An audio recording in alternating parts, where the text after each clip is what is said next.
And welcome back, everybody, to another episode of Bubba and the BatFlip, episode 141. We're going to continue our positional preview for the 2023 fantasy baseball season with the third base position, the hot corner. An interesting position, a shallow yet kind of later round. It's the weird position. We're going to get to all the fun with that and much more. But first off, you can find me on Twitter at BDintric. My co-host is always on Twitter at BatFlipCrazy. Toby, how we doing, my friend? Doing great, Bubba. You know, it's the new year. So it's 2023. We're rocking it. Mm-hmm. How about you? We are rocking it. We are rocking it into the new year, as you said. So much fun, so many new things. And baseball just means, pitchers and catchers report in like 6 weeks or something. It's crazy. We're not that far away, all things considered. So it's time to giddy up and get ready. So we're going to get you guys through. We've already done catcher, first base, and second base. So we head to third base tonight, Toby. Any thoughts on what you saw in 2022, what you've kind of seen a little bit from maybe some research or some talk or whatever you've done in 2023 that kind of gets you looking at the position any certain way? Yeah, I mean, I think with the position, I actually prefer some of the deeper options. I think there's a lot of the guys going kind of late in drafts that I feel like are worth taking a shot at, and whether that's as your CI or whether that's your third baseman. I think there are some pretty good values on the board there, or perceived values when you take a look at some of the projections and where folks are going. And so I think I'm probably skipping, I don't know. I mean, there's some of the top guys that are okay. I think a lot of the middle guys I'm not as big of a fan of, and I think some of the later guys are definitely of interest to me. So I think it's a really interesting position for sure. Not a ton of different profiles, but certainly some interesting players. And that was a great way of saying a lot of similar profiles, basically, because especially after you get out of the top, 8 or 9 guys, where there's a little bit of differentiation. Still, a lot of them are kind of similar too. They're just a little better than the next group. That's all it really is. That the later round guys, like the more when I did my initial thoughts on third base like a month or so ago, I thought I'd need a top guy. Blah blah blah. The more I've done little drafts, that's the whole point of doing some things and kind of learning the player pool better. I still kind of prefer, obviously, the J-Rams of the world. Obviously, wouldn't we all? But you can make arguments for certain guys down below, and we will on this episode. But it's not a position that you feel great about, but it's definitely one where you can fill statistical holes if you need to. At least power-wise, power will be there later on. The rest of it could be up in the air, but you'll at least get power, all things considered. Let's just get cracking. The number one third baseman. I'm still using from December 1st just because it's only 14 drafts. There's 12 when I did the thing this morning, so it wasn't like a lot. Once we get more DCs going, we'll shrink the data down some more, but still, Jose Ramirez, he's gone as high as 1, as low as 5, ADP of 3.4 right now. We know J-Ram, this dude is a perennial, just, pretty solid batting average guy, if not sometimes really good, but for the most part, solid batting average, but power, speed, which you don't get most often. 29 and 20 last year, 36-27 the year before. He's been 20-20 in 4 straight seasons when there was full seasons of baseball. That's pretty remarkable. And he's hit for no worse than 266 over that stretch of time. So this is a legit guy that you know what you're going to get even on a bad or a not so great Guardians team. He got the job done. So I have no problems with J-Ram. I've had the number 1 pick twice. I've taken J-Ram. What's your thoughts on this guy?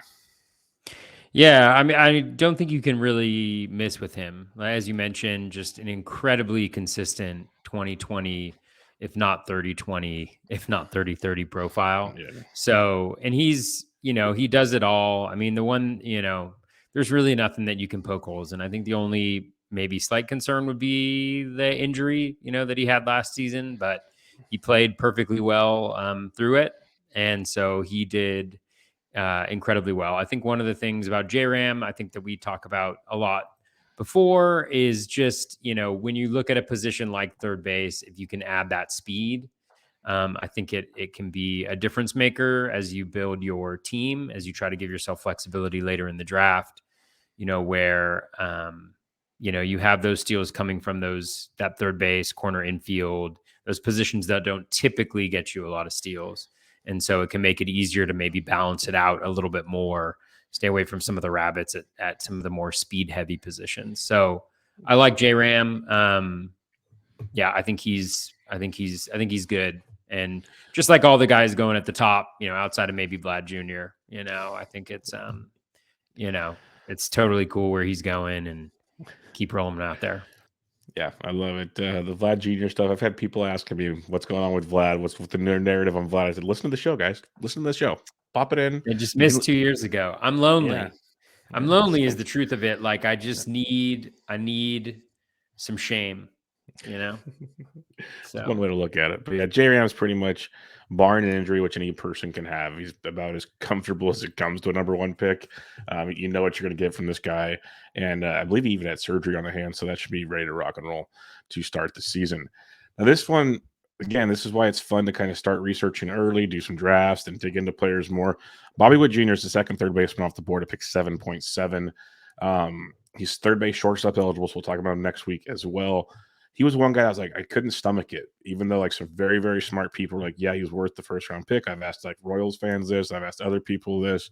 They're like, yeah, he's a top 15 pick. Like you take Bobby Witt Jr. the top 15. So I started digging in more, and 20, 30 last year in the minors the year before, 33, 29. Hit for average in the minors, hit 254 in the bigs. I was expecting a little more, but all things considered, he played 150 games in his rookie season, played really, really well. There's still chances of things to improve if you really look at the overall profile. The more I look at it, I'm starting to think, okay, for third base, because shortstop, is what it is. Third base, he does stand out because the next guys we'll talk about are almost more power only guys, where Bobby still gives you an elite stolen base profile. And that's where I can see him being a strong first round candidate. So I'm on board with it now. Wasn't so much before. I'm on board with him if you're playing him for a third base position. yeah, he's one of those interesting ones. I saw a tweet by Jeff Zimmerman, about how like his OPS is like questionable, like he's maybe not as good of a real player as he is a fantasy player. And I think that's one of the distinctions that you have to make. As you mentioned before, he's very young. So, assuming he hasn't hit that ceiling quite yet, the projections 26, 27. So pretty similar to what we had for J Ram. You have 262 batting average. That doesn't hurt either. Keeps the strikeout rate low. Obviously, does not walk. The plate discipline isn't great, but it's not a deal breaker. In the fantasy game that we play, at least if you're not doing OBP. So that's huge. I think 20 home runs on 40 barrels, so maybe a little bit lack of luck, but I think also the park. That he's playing in. We see that consistently across the board for a lot of the Royals hitters. So I'm not sure how much of that is feature versus a bug. But I think with all of that even considered and baking in a little bit of improvement, you could see him. You can see him easily returning that value. My early values, have him as like the 12th ranked player versus what he's going ADP wise. But again, it's close enough where and a lot of those guys are clustered in at about the same amount. And so I think he'll be great. Yeah, and one thing it was Anthony Gialdi I had on my show a week or so ago, Royals guy, and we were talking about these players, and some produced really well. You had Vinny P, you had MJ Melendez. The average wasn't great, but the OBP and the skills were good.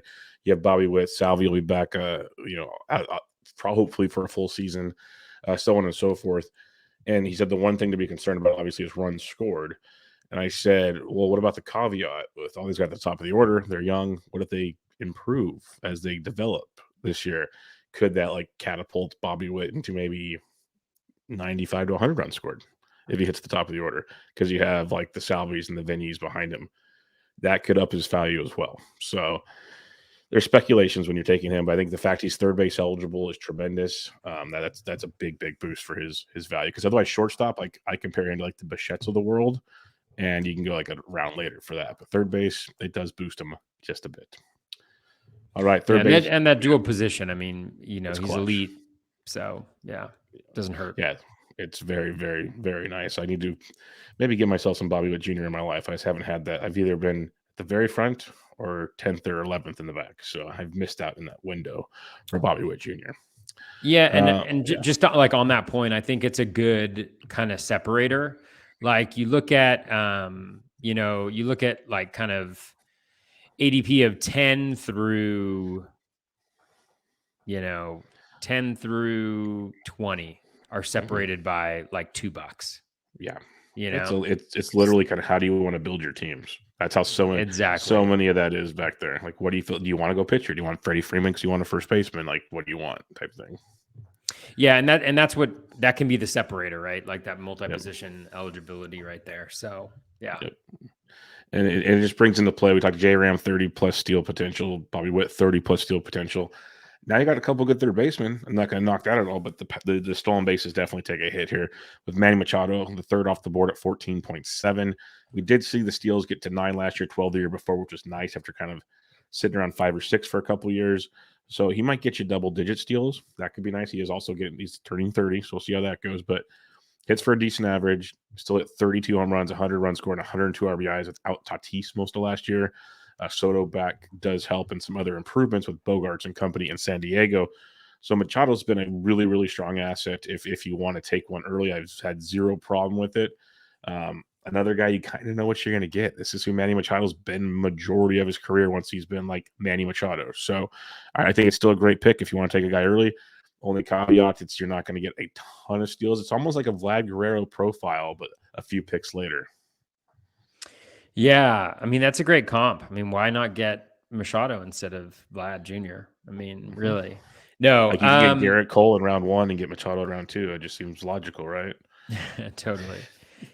I Machado's a fade for me. I look at the underlying profile from last year, and again, really good player. I'm just not sure. I think last year was kind of a peak season for what he is. At this point, I mean, also you could go with the alternating years narrative, which is pretty clear Mhm. for him.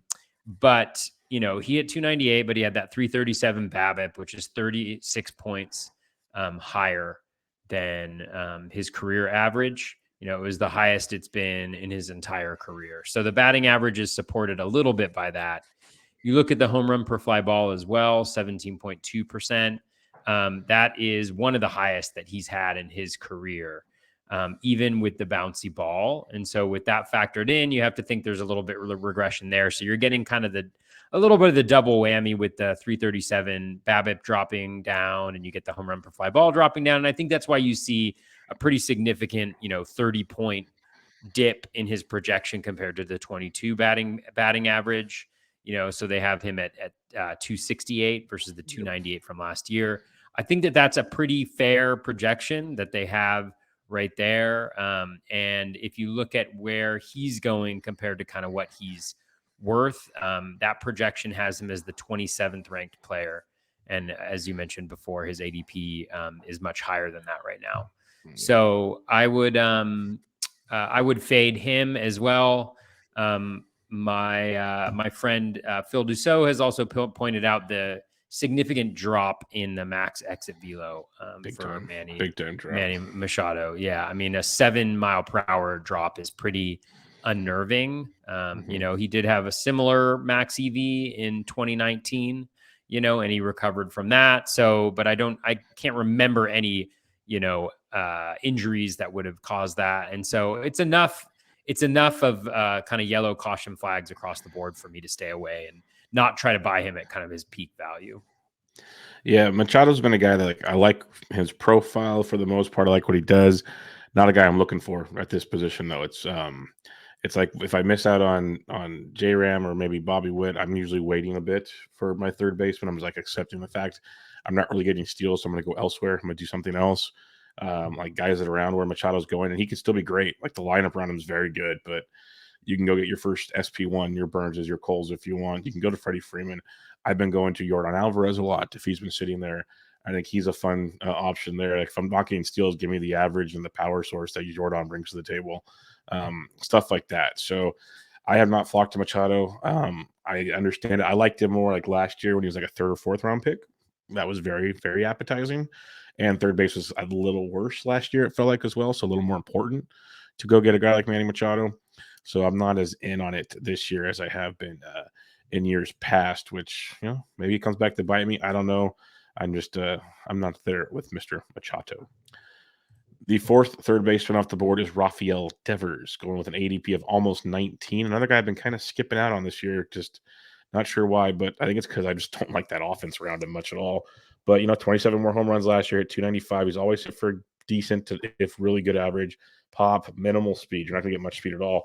The only thing I'll say is if you want to play narrative street, we just saw it with Aaron Judge, and by no means is in no way is Rafael Devers going to be Aaron Judge. I'm not going to say that, but I'd imagine there's a chip on his shoulder because the Red Sox will not extend him. They gave him a qualifying offer basically to avoid arbitration this year, and he's not happy about it. So, and all of his guys are gone. All his friends are gone. So this feels like it's a he might want to prove it type season. That's the narrative street if you believe in that. I'm not buying narrative street because that offense is pretty bad around him. But Devers is Devers, another guy you kind of know what you're going to get, but there's kind of profiles that might be pretty close to it behind him.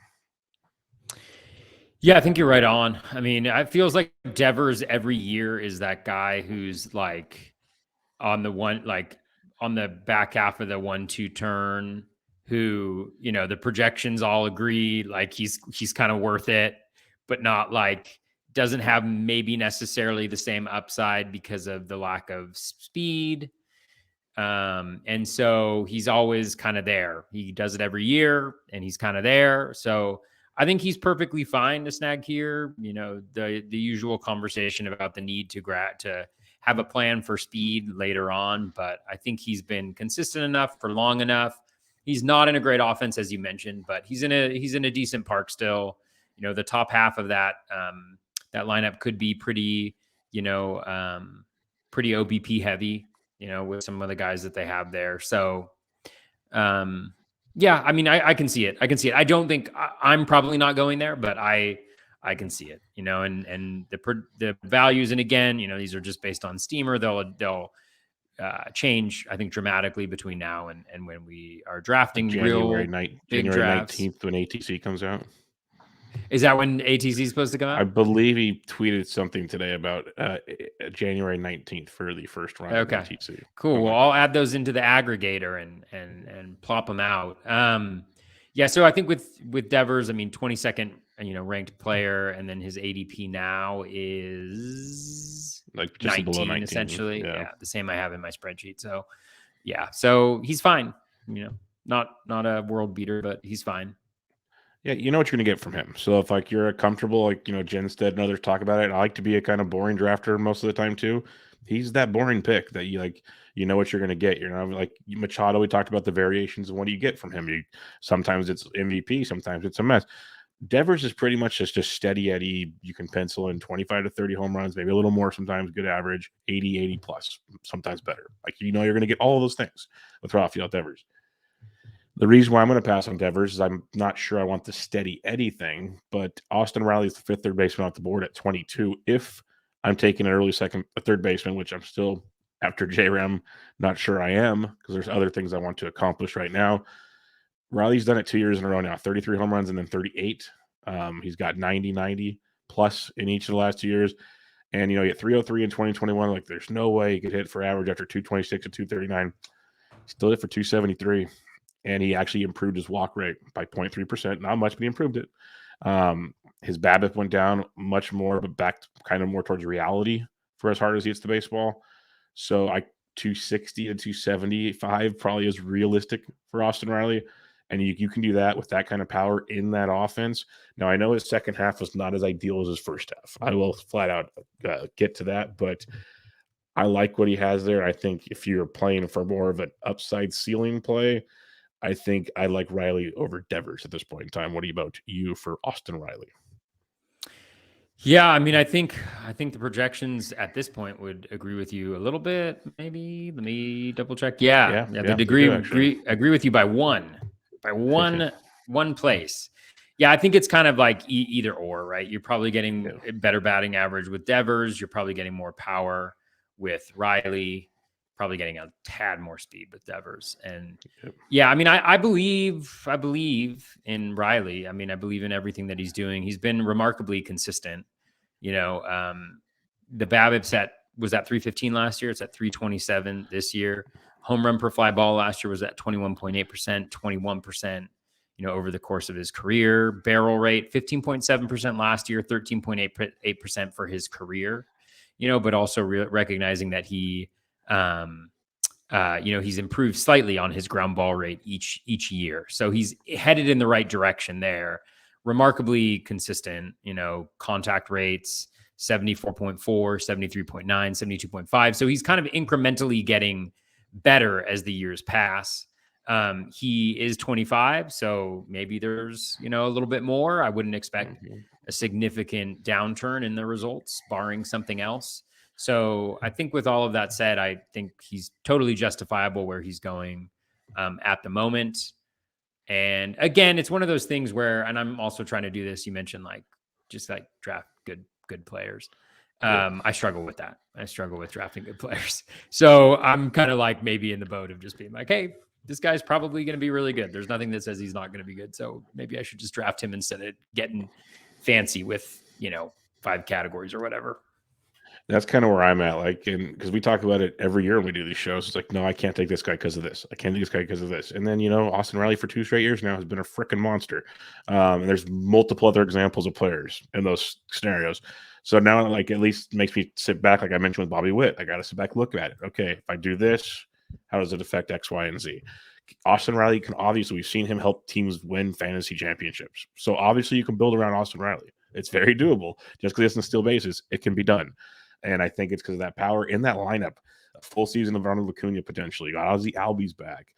Second year of Matt Olson, so on and so forth. That's a murderer's row in Atlanta. So I think the counting stats are more consistent. At least they should be than a Rafael Devers coming into this year. The power should be more. Devers should get a little edge and average and steals, like you said, but it just depends on how you want to build your team. And that's really what it comes down to. And I think Riley gives you the ceiling where Devers gives you the safety. Is where I kind of look at the two guys. Where do you want to go with the two? Do you want just the boring, get what you get with Devers? No problem with that. If you want to kind of go for the gusto, Austin Riley can give you that as well. So I think that's where I stand on that right now. I would draft both over Manny Machado. I'll say that. Now that is a bold statement. I don't disagree with it, but that's a bold statement. I like that. Not many people have come out with it. I would take Austin Riley over Machado for sure. Machado and Devers for me are a little closer than I think I don't know, but 100% I take Austin Riley over. Come here for the hot takes, Bubba. Yeah, that was This is where you come to take them. Yeah, I thought we came for the hot desserts, but no, we came for the hot takes. This is good stuff. I look forward to the Manny Machado tour of shame. Is Machado a dagger then? No, because the dagger is somebody who's has error bars because of the new rule changes. Gotcha. So fair enough. Gotcha. I think maybe a dagger would be let's see, who's a dagger maybe that we maybe Ryan McMahon is a dagger. Yeah, that's one of the names I was staring at. Yeah. It's maybe he improves the batting average with the kind of lefty ground ball. Yeah, very possible. Focus, maybe. Maybe. All right, I'll keep that in mind. 6th third baseman off the board is one Nolan Arenado going on ADP at 37. So after those top 5, you get about a full round, 16 picks, a little over a full round drop to your next third baseman, and then a massive drop after this. This is why the term when people say that the position drops off fast, it's an elite group up top, little drop, and then a big drop. And it changes the entire complex of your draft depending on how you want to go about it. Arenado entering his age 32 season. I swore he felt older than that, to be totally honest. But he's come to St. Louis, 30-plus home runs both years, 255, 293 average, barely strikes out, looked even better last year, fewer home runs, but better average, better BABIP. There's a lot to like from Arenado, obviously.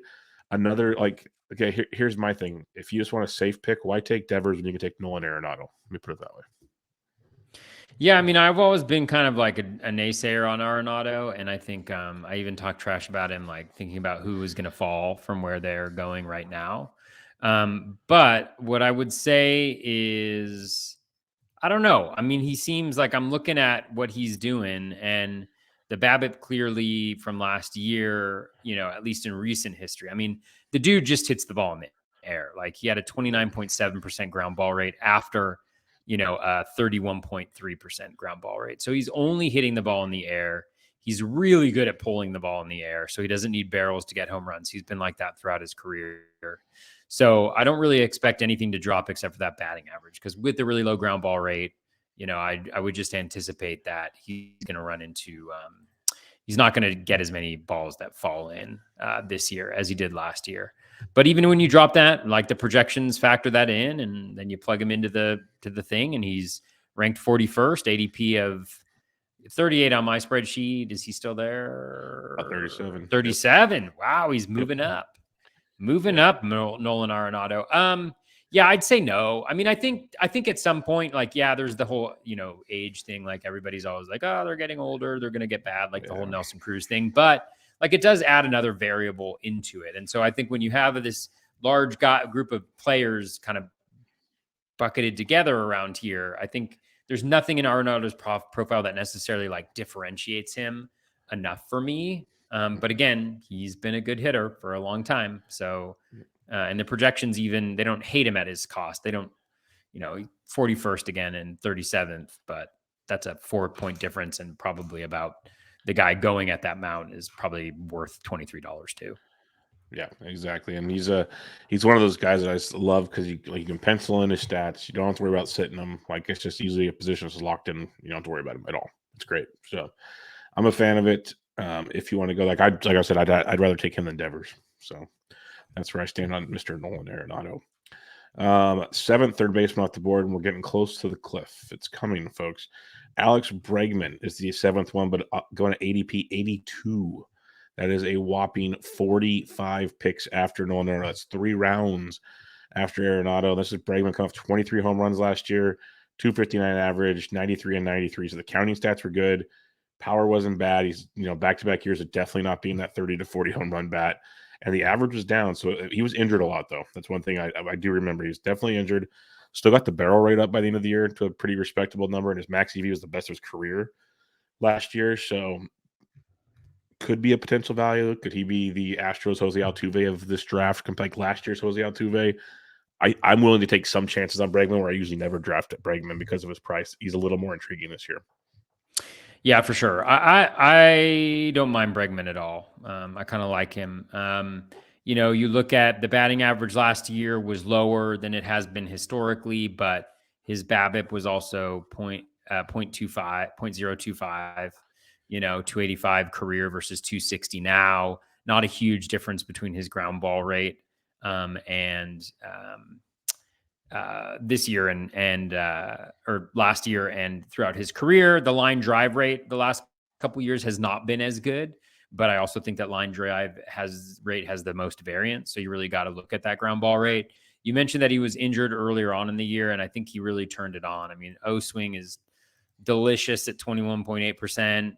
Contact rates continue to be elite. He walked more than he struck out last year, and he's getting on base in front of Yordan Alvarez. You mentioned the barrel rate, 35 barrels last year for the 23 home runs, and he's really good at pulling the ball in the air. Takes advantage of Crawford box. Yeah, him and Arenado. He actually does it everywhere because he pulls it down the line. And 7.3% barrel rate is pretty much the highest of his career, going back to 2018 when he had a 7.4% barrel rate. And then if you look at when he got healthy towards the second half of last year, let me just take a look. I'm really excited because he's on my dynasty team. Second half last year, he hit 287. He hit 12 home runs and 282 plate appearances. So you can kind of see some reasons why he might improve, so long as he stays healthy. And obviously that hasn't been the case for the last 2 or 3 years or so. Projections also feel reasonable. And they rank him 67th overall. And he's going at an ADP of 81 on my spreadsheet and 82 based on our ADP. So he's even, slipping back a little bit. So I do like Bregman. I don't mind snagging him right here if you're like, oh, I want to get a good hitter. I think he is a good hitter because because the underlying metrics are so consistent. And the Agreed. only time he's really struggled is when he's been injured, which has been a lot of the time, but he seems like he's healthy. I think he's going to be really good. Yeah, if he's healthy, we know he was an MVP candidate. I don't know if we're ever going to see that level of Bregman again, but you're going to see a darn good hitter that's Oh, going you're to going to be see it very again. productive. You're So going to see it again, I Bubba. hope so because I'm with you. Like when I mentioned at the top of the show, I've written about it and everything. There's an edge that drops off, and there's another guy right off the drop off I'm kind of interested in, but Bregman and Gunnar Henderson we're about to talk about, it drops off big time after that to that pool of kind of a lot of similar players. There's some that stand out. We're going to talk about a few of them, but yeah, definitely an interesting. It's making me want Bregman more, but I just the price just to see the drop off and the caliber of hitter. I like that a lot when it comes to Alex Bregman. So definitely something I am looking into. I mentioned the Gunnar Henderson. He is the eighth third baseman off the board at an ADP of 91, so 9 picks after Alex Bregman. Henderson made his debut last season, played 34 games for the Orioles, 4 home runs, 1 steal at 259. Seemed to kind of get it going a little more as the season went on. He's always had a little bit of power, a little bit of speed. I guess through 2 minor league stops in the bigs last year, he hit a whopping 23 home runs and stole 24 bases, which would play very well if that translated to the bigs. Um, we know the talent's there with Gunnar Henderson. Uh, Big ground ball guy. That's been a discussion all over Twitter by people. Almost a 60% ground ball rate, 50% at AAA this past year. That's going to have to change. But, he limits home runs, still has a great home run to fly ball. So when he does hit them, he hits them well. That's something to keep in mind. Like we've seen that from certain hitters. We've seen that. Like when they elevate a ball, that's what it is. Like it's not all just like Arenado where he pops everything up. There's different types of hitting profiles. So Henderson's interesting. What do you got on him? Because I like him. I want to like him, but 34 games, I feel like I need to see more before I invest in him. Yeah, Henderson is interesting. Mm-hmm. I think. And I have a share. Let me clarify that before I say that. I have one share already, Ooh, but so it's you're saying tough. I should be nice here? Well, no, go I'm for it. No, just because kidding. I passed on him every other time. It was a gladiator. Gladiator, I had to have a third baseman. That's dangerous world. But sorry, continue. No. I mean, I think he's really interesting. I mean, the projection 254, 21 home run, 10 steals is really nice. The runs in RBI are a little low, and I think that's what's causing the projection. He's ranked 110 in my rankings, and an ADP of $92. So he's like a negative 18 in terms of ADP versus versus what the production is saying from the Steamer projection. I mean, I think he's going to play every day. So maybe the 612. I mean, I think that's a reasonable projection for him. You mentioned the high ground ball rate, 59.8%. It seems a little bit like an anomaly, and one of those things. Like you look at his ground ball rate throughout his minor league career: 44.4, 41.1, 38.1. I won't include the 17 plate appearance season. 40.2. Yes, last year at AAA, it was at 50.3. So a recent issue with that ground ball, but 59.8% seems ridiculously high. And it's only 132 plate appearances. And so, if he breaks off a run of 5 fly balls in a row, that changes pretty dramatically. So I wouldn't focus too much on that. O swing is great, 23.2%. So really good. Contact rate is right around the average, which is really good. You mentioned when he does hit the ball in the air, he hits it really hard. So despite having that really high ground ball rate, he still has a 9.8% barrel rate. He still had 8 barrels, which is nice. The max EV is above 110, which is always nice. So you can kind of see it, and then you kind of bake in a little bit of that growth maybe, and you're looking at a potentially 25, 15 guy. You also maybe people think, looking at the steals from last year with some of the changes that are happening at MLB, maybe that helps Gunnar Henderson steal a few more bases than the projections indicate. So I can see reasons for optimism, at the same time that I could also see some areas of concern for him. So right now, if I was following the projections, I'd say no, but I'm intrigued enough with the potential ceiling there, where it could be an interesting pick at this point, and then again, contributing some steals in the third base department. I think That's big. it could be nice too. That's I think why he's as high as he is ADP wise. Not just that, and people love prospects, but the steals upside, I think, is what really pushed him up there because he's got a good profile, like you mentioned, but there's still kind of a few question marks, I guess. And if he wasn't stealing more than like 5 bags, then why? But he's got that potential to go for it. So again, if you want to go for the gusto, he could be that guy that takes the jump. But it's an interesting profile to sit and look at for sure. The ninth third baseman off the board is one Jose Miranda. Excuse me, of the Minnesota Twins, first base, third base eligible. It moved since this morning, so I'll switch it. The ninth third baseman off the board is Ooh, Max wow. Muncy. He Ooh, jumped Max him. Muncy. We talked about Max Muncy. This is the guy I was mentioning. Actually, we've grown to love. Second base, third base. We talked about him on the second base pod.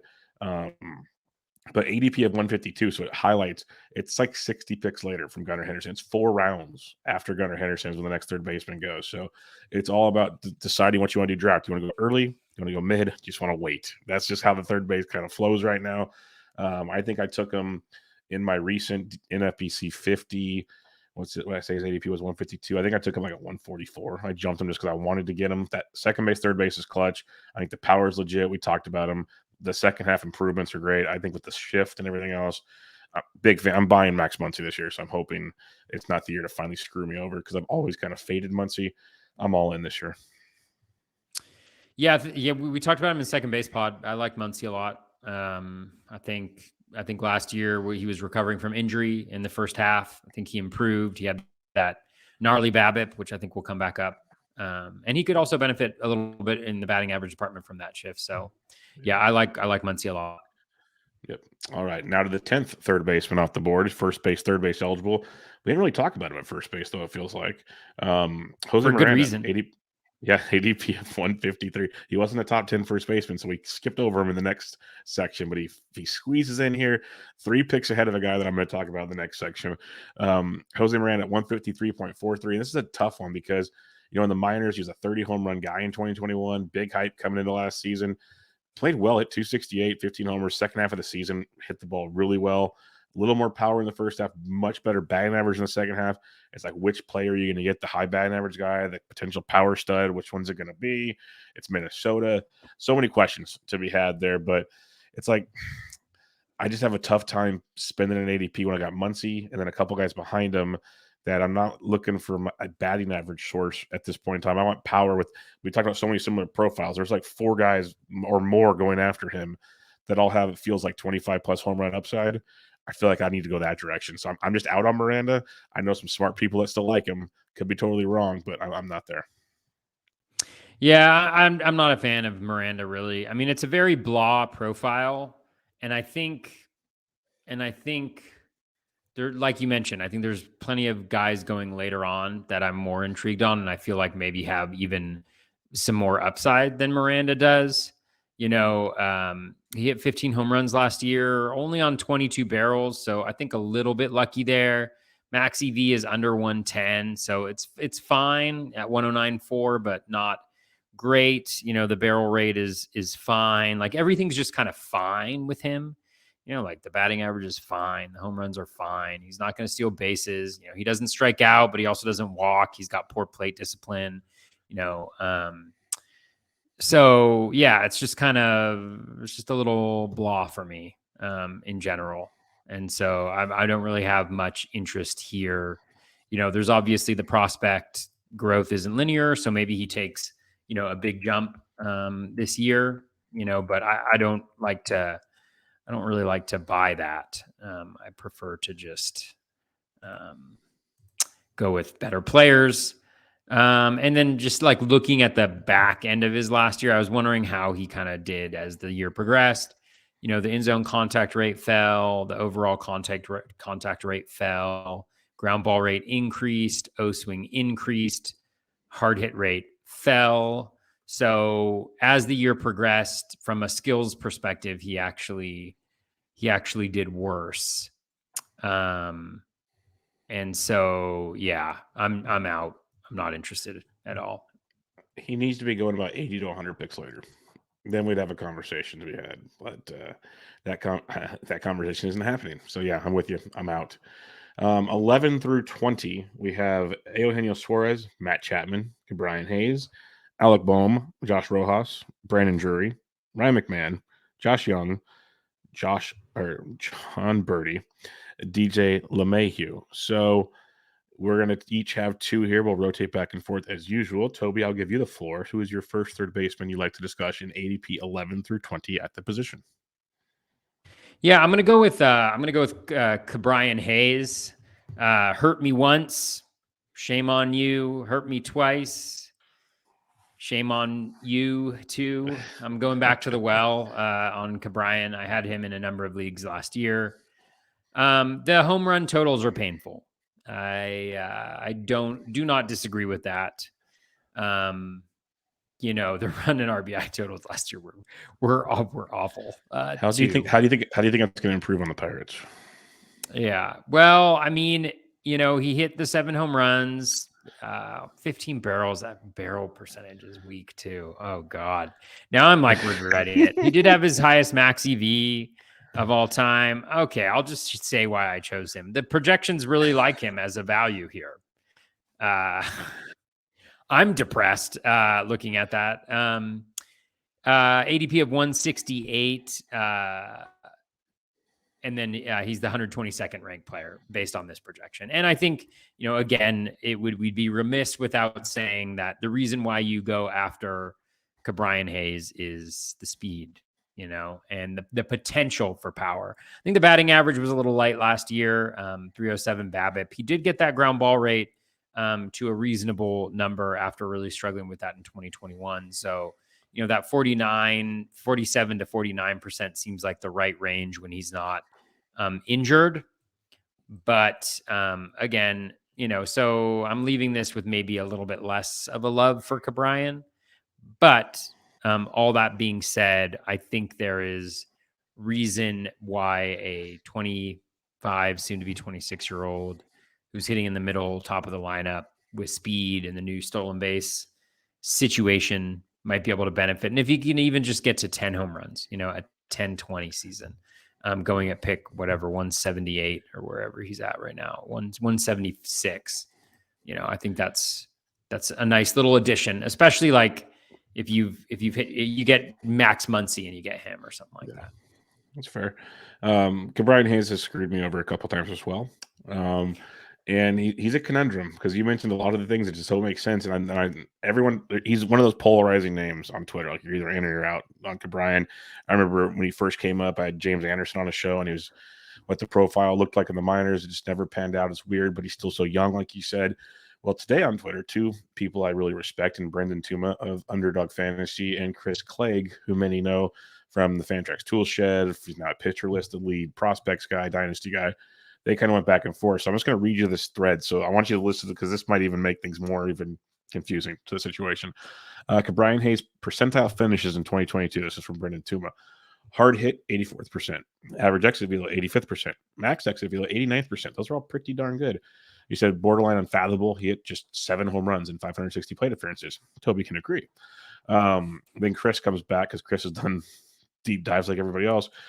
Terrible EVs on line drive and fly balls. It's baffling that he hits the ball so hard on the ground, but not in the air. Hayes had just 6 pulled fly balls last year, Toby. Just 6. 97 mile per hour average exit velocity on pulled. He had 25 to center at 92.1 average and 37 at 90 miles per hour average. So it is legit. Pull the darn ball, kid. Like just pull the baseball. That's like it's in the profile. He just doesn't pull the ball and hits it on the ground. So he's young. It can change. I'm trying to support your claim. Is he does prove he can hit the ball hard.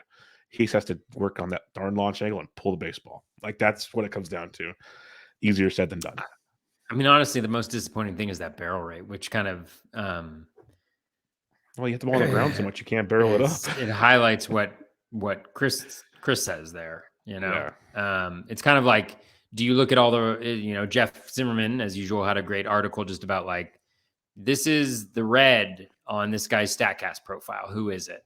This is the it's like you gotta provide some context and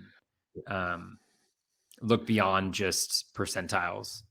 That's why I like that little thread they had there because like it pointed out legit like fly balls pulled, like it just highlighted the problem right there and made it quite interesting. All right, mine. I mentioned Jose Miranda just beat him out because Jose Miranda's ADP was 153.4. Eugenio Suarez is 156. He's the 11th third baseman off the board. I love him for OBP leagues. I had him in tout last year because he's perennially well over 300 OBP. Average is a concern, 202 in 2020, 191, 198 in 2021. Prior to that, though, 271, 283, 260. He hit 236 last year. I can live with that because he hit 31 home runs again. It's four straight years of at least 31 home runs. Counting stats are there. He walks a decent amount, strikes out a ton. Like, you know what you're getting with Eugenio Suarez if he just doesn't crush you in average. And that's what he's done for 2 years. 236, a little better, closer to league average. Hopefully he can get back to that give me like 245. Give me closer to that 260 range. I'd be really happy. But you mentioned this like cluster of guys here. You got Muncy who's ahead of them, but then you got Suarez, Matt Chapman, Baum. Like, there's so many others kind of a similar feel to their profile. I'll take Suarez in a very improved Mariners lineup. He's proven he can still hit bombs in that ballpark. And he's gonna take his walks and get on base and score runs in that lineup too if he has to. But I like the upside there. If this is why I say, like, I'd rather have Suarez than Miranda. Like, screw your better batting average. I'll take 15, 16 more home runs and counting stats and go from there. So I'm a Suarez believer. We'll see how it goes. Who's your next guy? My next guy, I really don't like this area for third base, so I struggled a little bit with this. But I'm going to go with Ryan McMahon of the Rockies, of Rockies fame. He's been fine. 246, 20 home runs, 67, 67, and 7 last year. The runs and RBI total seems a little light, and the projections agree, giving him about the same plate appearances as he's had the last 2 seasons.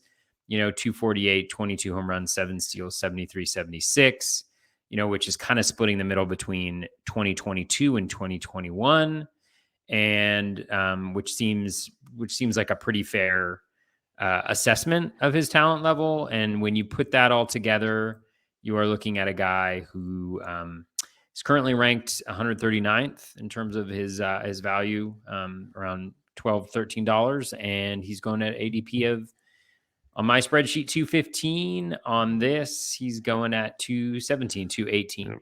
So looks like a nice little potential value right there for a guy who's kind of in the middle of that lineup. There's not much else to go to there.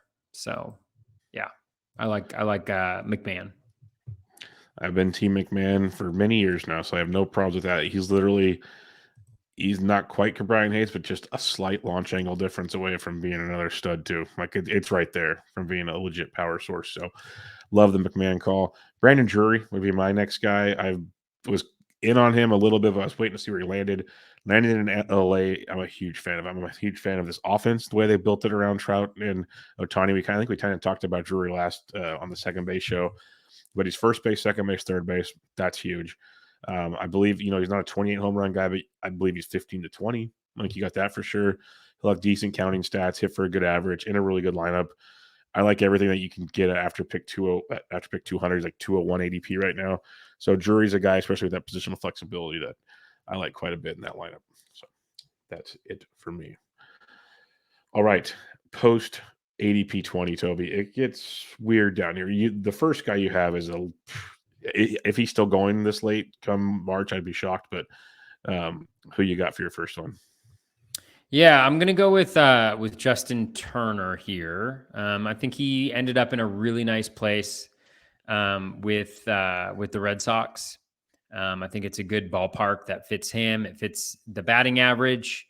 Again, strong last year at 278 the year before, 307. Like, he hasn't hit below 278 since 2016.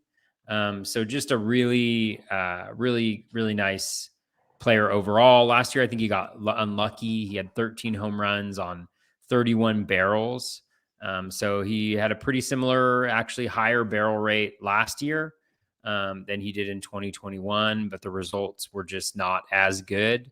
I could easily see him repeating that. He was on fire in the second half, coming back from that regression, or getting that positive regression coming his way. The true talent level, I think, is still pretty high. And then I wanted to check out one thing. Well, you talk about your guy next, and I want to Yep. look up one thing. Yeah, But my I guy, like it's Turner, and the projections really like him. yeah, no, Um, he like I'm saying now that he's got a landing spot, I think that ADP should yeah, climb up a bit. We'll have to wait and see. I went Gio Urshela. He's the 32nd third baseman off the board, 357. It's boring. It's very boring. But again, I'm that excited about what the Angels offense should be this year. I'm very curious about that, and I think it's going to be much better. And what I like about Urshela quite a bit is he's also might play shortstop, so he might get dual eligibility there. But he's a dude that's going to get 13 to 15, maybe 16 home runs. Projections have him for 11 in 107 games. He played 144 last year, 116, 132. Unless something crazy happens, he's going to play at least 130, I'd imagine. So give me like 15 home runs. But more importantly, what I really like about Gio Urshela, which is harder to find late in drafts, and you got it with Turner a bit, is batting average. He hit 285 last year, 267, 298, 314. He hits for batting average. Projections have him at 260, but again, he hasn't hit 259 since 2018 when he wasn't even a regular ball, like in regular in the lineup. Since he's been a regular, he's hit for average. There's going to be guys on base or that can drive him in, vice versa, either way, depending on where he hits in the Angels lineup. I think there's a lot of value there late in a DC, especially because you probably won't take him. Maybe in Maine's he'll go. In Maine's he'll probably go. 12 team OCs he won't go most likely.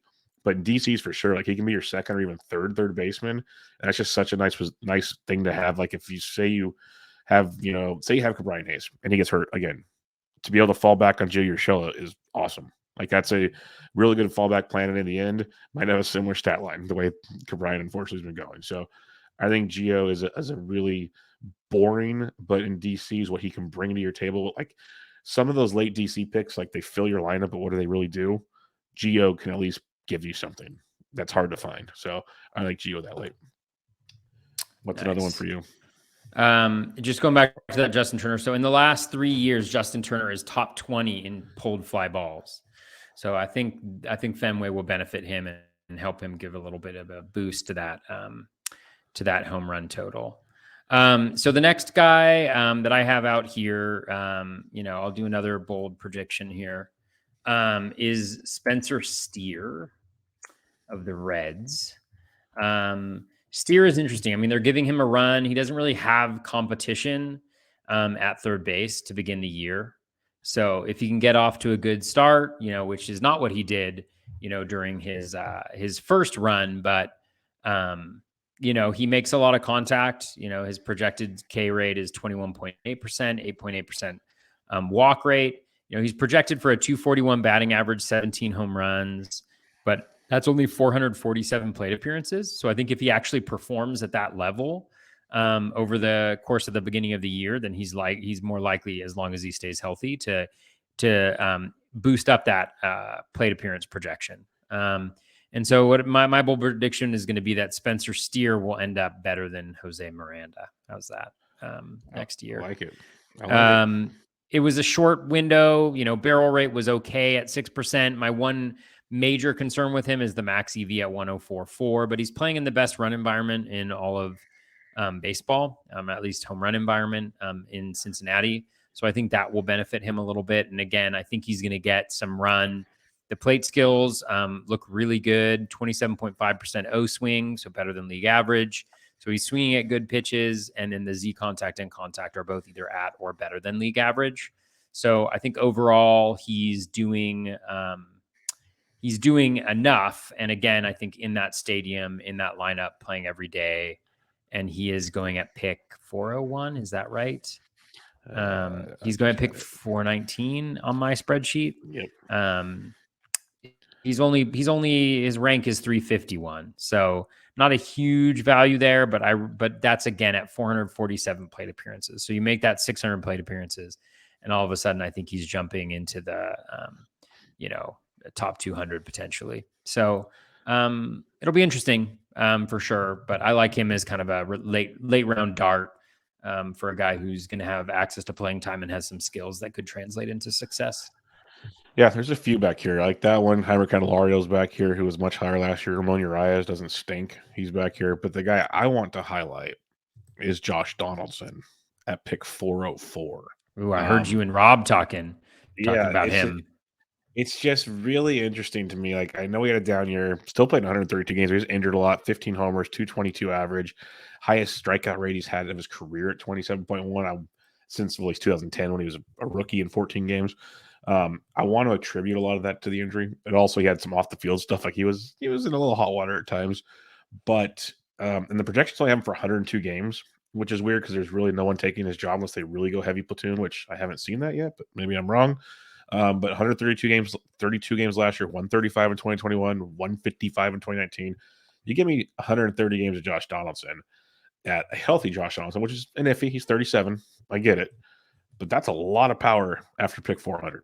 A lot of potential power in that lineup.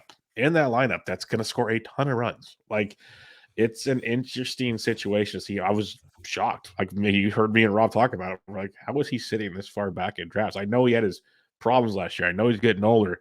But if you're taking a dart in a draft with like a dude, if he can catch fire at 130, like, come on. Like, this just seems, I could be totally overthinking this and think it's too easy, but it's a guy I have no problem walking, especially if it's like he could be your fourth third baseman in theory, if not your definite third one in a DC. Like, this is a guy I'm willing to take a gamble on. If like an upside pick late, Josh Johnson's a guy I'm looking at. So wanted to bring him up as I still don't understand his ADP at 404. Did he get injured He was last injured last year? year. Yeah, he was injured last year. That's why he only played 102, 100. He still played 132 when he played through his injury a lot. It was annoying. Yeah. When did he get injured?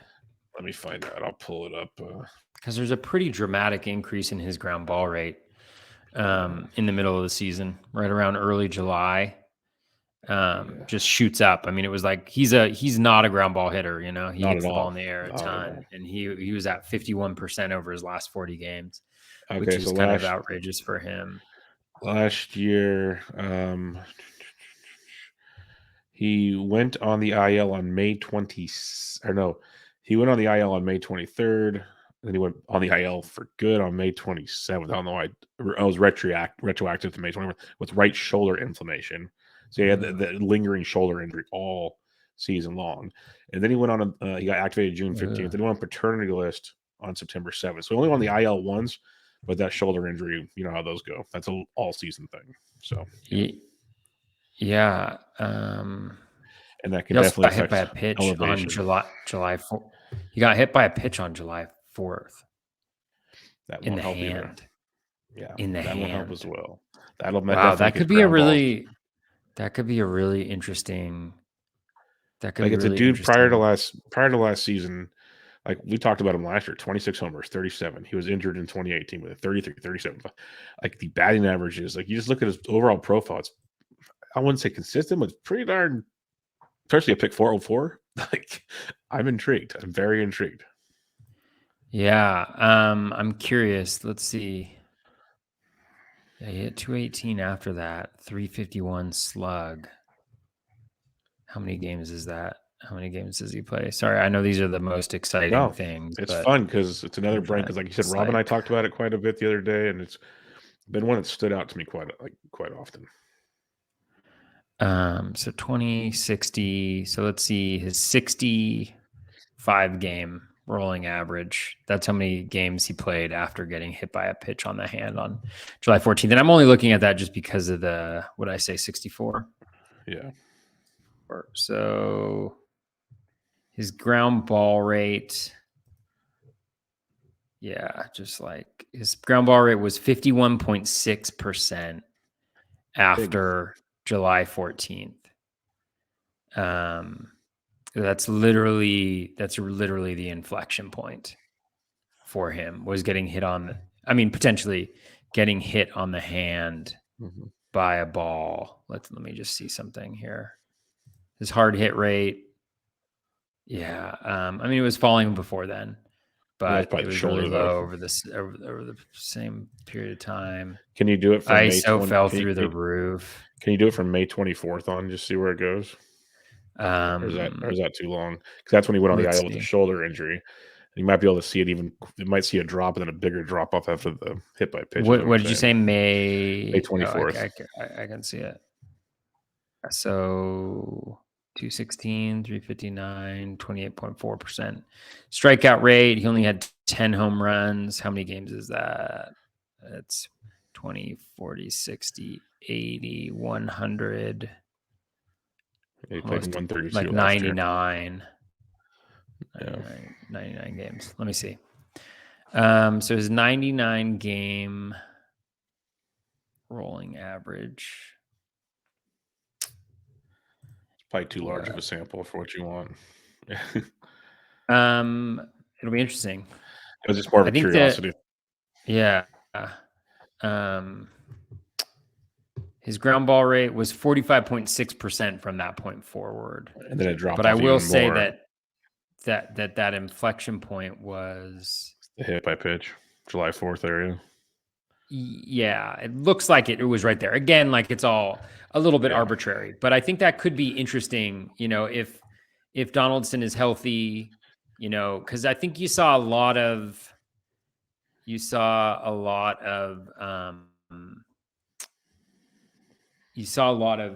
chase from him that you don't Yep. usually see, ground balls. So I don't know. It's interesting. Maybe the pressure of New York or whatever. But I think that, anyways, that's a really long tangent on Josh Donaldson. But I think that's a really good shout. I think those are the types of things that maybe the projections can't pick up that Yeah. have a real He impact. had a 27% K rate. That's like 4% above his norm. Like that's a big jump for a guy at his age. Like it's done it for so long. So be interesting. Definitely one to keep an eye on. We got 2 listener questions before we head on. One of them is in the chat here. Jimmy D says, Bubba, you're the only guy I've seen who likes Estuary Ruiz. Wondering BatFlip's take on him. The big time speedster that got traded to Oakland, Toby, ADP of 277.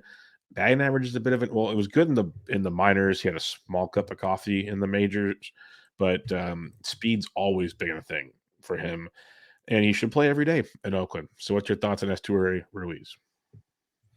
Yeah, I think it's a really good shout. I mean, Estuary Ruiz, he's right now with his current projection, he is the 232nd best player, going at an ADP of 298. That projection is for 385 plate appearances. So if he is good enough to play on an everyday basis, that could be pretty remarkable. Yeah. Like they have no reason. Even if he's hitting like 210, why would they sit him? What do they have to lose in Oakland? Like he could be literally the next Billy Hamilton. I don't know if that's what you want to be. I'm just saying he could be. And I Billy used to go mean, like top 100, so that's why I kind of wanted to say it. Like, think of it that way. yeah, I mean the challenge. I mean he's got a horrible O swing, He's going to strike but out a ton. it's only 36 plate appearances, and in the minors he did decently well. And in 2022 he had a really good walk rate in AA and AAA, over 13% in both places. Yeah. Yeah. I mean, it's really interesting profile. This is the type of profile where it's like, it's like the reward is so high and the risk is relatively low. I mean, he's 232nd best player with his current projection. So it's like a $5 player. The guys going around him are like Austin Meadows, Lourdes Gurriel, Lane Thomas, Yohan Moncada, Avi Garcia, Charlie Blackmon, Trey Mancini, Jorge Soler. So guys that, like, I actually don't mind, some of that group, but not nearly, I don't think, the upside that you have in a guy like Ruiz. So he could be your exit strategy if you're low on if you steals. need that. Yeah, if you need steals, this is your dude. So keep that in mind. We have 2 questions from SMMS79, our buddy MS, newest member of Gaining the Edge. Thanks for joining the fun over there. 2 questions. First one, does the addition of Segura and Correa to third base pool, does it change your approach at all? Because they're not there yet, but they both 99% are going to start at third base. So within the first few weeks, if not a month, they'll have third base eligibility. Like I remember last year, Bobby Witt had shortstop only, but I drafted him in like the second round of NOC and then I drafted Josh Donaldson late just so Josh could play third until Bobby Witt got it. What's your thoughts on Segura and Correa? Like where would they slot in for you, I guess? Yeah, Segura. I think I like Segura a lot. He was one of the second basemen that I talked about. So I think the dual position is great for him. I think second base is probably weaker than third base in my estimation. Again, probably not super dramatically. So I don't think it changes anything at all. In terms of where I would have him, I think Segura. I would probably have him I think around Ryan McMahon. So in that, Josh Rojas area for low me. 200, high 100s. The thing is, he was really good. I mean, Segura Yep. had one of his best seasons last year when he was healthy. He just got injured. It's a terrible team. It's a terrible park, but it's also nothing interfering with his plate appearances. He's going to be at the top of that lineup. He's going to be batting every day. I think that's juicy. He's gonna have Jazz Chisholm on in the base before him. It's gonna be beautiful.